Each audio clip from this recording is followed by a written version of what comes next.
Get your copy of my Amazon #1 bestseller in science and religion, The Magic Man in the Sky, Effectively Defending the Christian Faith. Considering the world in which we now live, you need this book. Get your copy today, Amazon.com or the WND Superstore. Powerful. I want to talk, we got about 2 minutes before we go to break, but I want to talk about this chapter 10, The Tale of Two Dimensions. Yeah. That's one of my favorite chapters. I had such a good time writing it. The illustration that's in there, I've used for years. Every time I preached it or taught it, people said, you've got to put that in a book sometime. Wow. And so I did. But basically what I do is I show how two physical realities can exist side by side at the same time, and one reality not even know the other one exists. Wow. And I give 2 or 3 illustrations right out of our natural world that are irrefutable, and then I extrapolate that to the scriptures of this is a part of what Jesus came to tell us.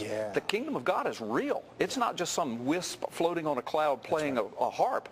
It's real. It's physical, if you will. A different kind of an immortal body, a different kind of flesh, but a real body in a real kingdom with a real God and a real recreated paradise, a real heaven, a real earth, a new heaven, the new earth. And so you say, but how can that be? How can God be real?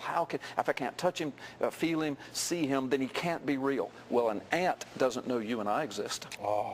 For example, that's one of my examples. An ant doesn't know you and I exist. 2 ants walking down the street, one might say, I think these huge creatures loom over us. And one of them would laugh at the other saying, it's impossible. But John, it is possible because we're here. And an ant knows nothing of the world in which we live, yet we live in the same world, side by side. An ant has never seen a computer or an internet or skyscrapers or a city, space shuttles, the heavens and the earth. An ant doesn't know anything about books and libraries or a television show. An ant cannot fathom what you and I are speaking of right now.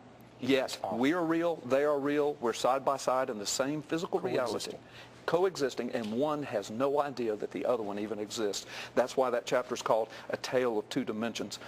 That's one of my favorite chapters, and it's turning out to be one of a lot of my readers' favorite chapters as well. Powerful. We're going to talk more about the Magic Man in the Sky and other things that you're doing. We're going to take just a quick music break, and we'll be right back. Listen.